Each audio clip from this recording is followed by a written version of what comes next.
Who is the single most important clone trooper of all time? Revenge of the Sith fans may lean towards Cody, whereas the younger generation will probably go to Captain Rex. For Legends enjoyers, it's likely Fordo, or the trooper we'll be focusing on in today's video, Alpha-17. This ARC trooper, in our opinion, is heads above the rest. Belonging to an elite class of ARCs, he fought in some of the most brutal battles of the war, wasn't afraid to question orders he didn't agree with, and was just overall one of the coldest and most feared clone troopers. Plus, he was originally meant to be the same character as Rex. This is the most important clone trooper, Alpha-17.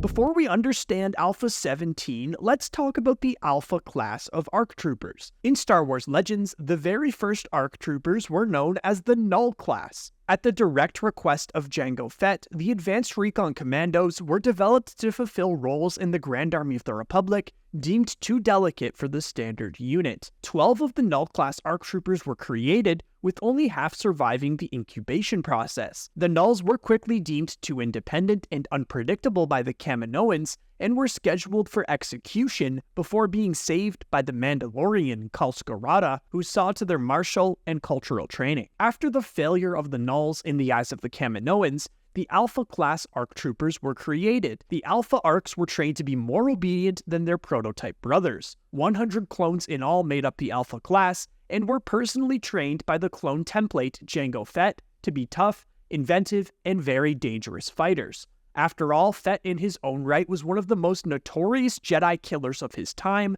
and held the reputation of one of the most skilled bounty hunters that the galaxy had ever seen. While they were trained to be independent thinkers, the Alpha class ARCs were also taught to be above all else loyal to the Republic and to support their future Jedi commanders. Under Fett's strict discipline, they learned to use their fierce independence, innate creativity, and physical superiority in combination with their training in advanced weapons and vehicles to become virtual one-man armies. Need proof? Fordo was another member of the Alpha class. That's right, the trooper that did this.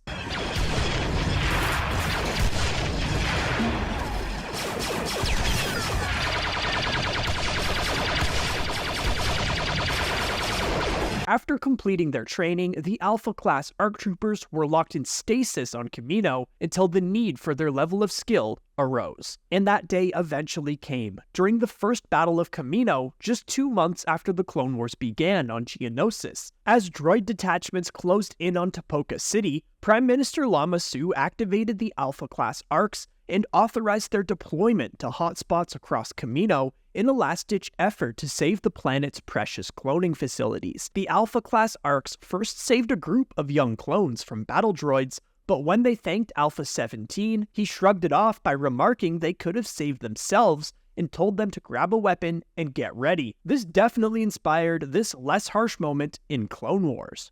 Look around. We're one and the same. Same heart, same blood. Your training is in your blood. And my blood's boiling for a fight. This is our home.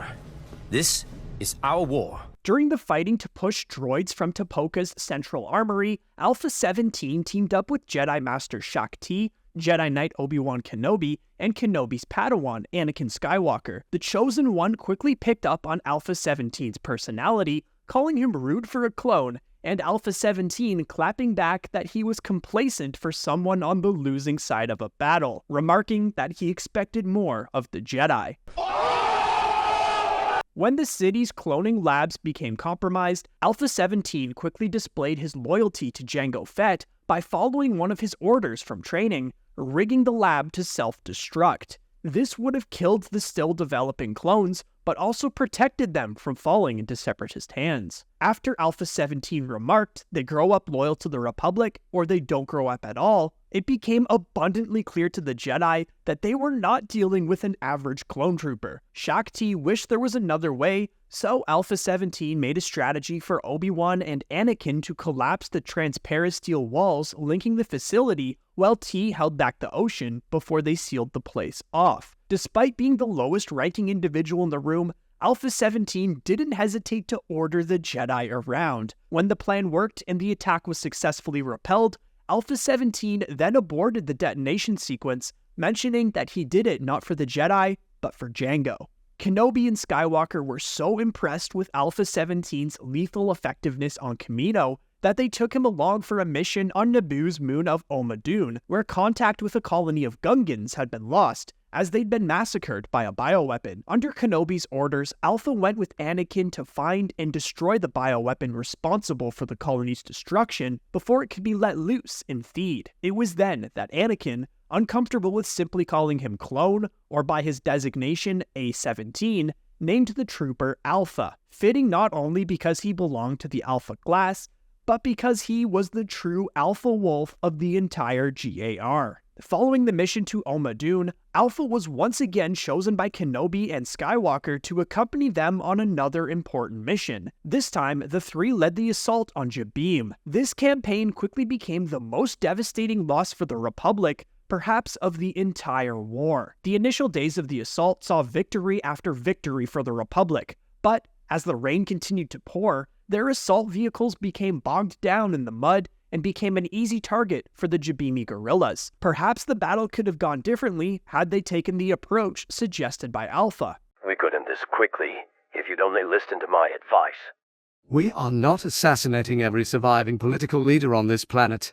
You're just gonna end up killing them eventually. As Republic casualties mounted, the Jabiimi rebels, bolstered with the addition of separatist battle droids, stepped up their attacks. The Republic was dealt its greatest blow with the apparent death of Obi-Wan and Alpha while they were clearing out a downed AT-AT, the Republic's new experimental walker. Both the Jedi Master and ARC Trooper survived, however, and were tortured by Ventress. Alpha, of course, refused to answer any questions, and the pair were able to escape. After several weeks in a Bacta-tank, Alpha was sent back to Kamino and promoted to Captain, where he was to train current and future generations of clone commanders in an experimental training regimen known as the ARC Training Program. Alpha, inspired by Anakin, also decided to give names to the clones he'd instructed. Among the first 100 to be enrolled in and graduate from the program were many notable clones, including Cody, Neo, Bakara,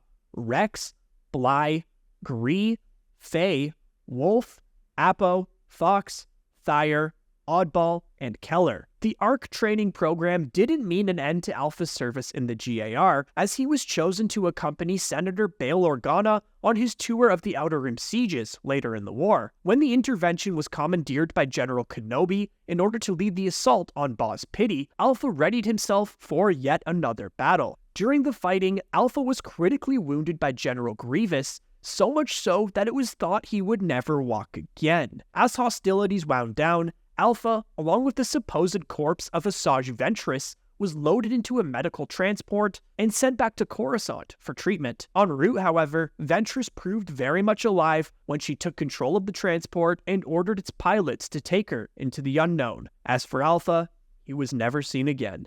But that wasn't always the plan, for Alpha was originally meant to be the same character as Captain Rex. According to the Star Wars The Clone Wars DVD commentary, the creators at first had decided to put Alpha-17 as the Clone Wars series' prime clone character, i.e. what Captain Rex became. However, George Lucas objected his inclusion as it would make for too much of an alliteration with the characters' names Anakin, Ahsoka, and to a lesser extent R2, which is often spelled out as A-R-T-O-O. The name Rex just made more sense than having the all-A team, perhaps for the voice actors more than anyone else. One day we could see Alpha-17 again, but I wouldn't be holding my breath. I guess it's a good thing for whichever Jedi would have been in his proximity come Order 66. But what do you think about Alpha-17's story? Do you prefer he and Rex remain separate characters? Let us know in the comments. Come join us to chat more at our community Discord server, linked in the description. If you enjoyed today's Star Wars video, we've got more on the screen for you right now. Also make sure to drop a like, and if you're new to the channel, hit subscribe to join the Red Squadron. Until next time, thanks for watching, and may the Force be with you. Red 5, standing by.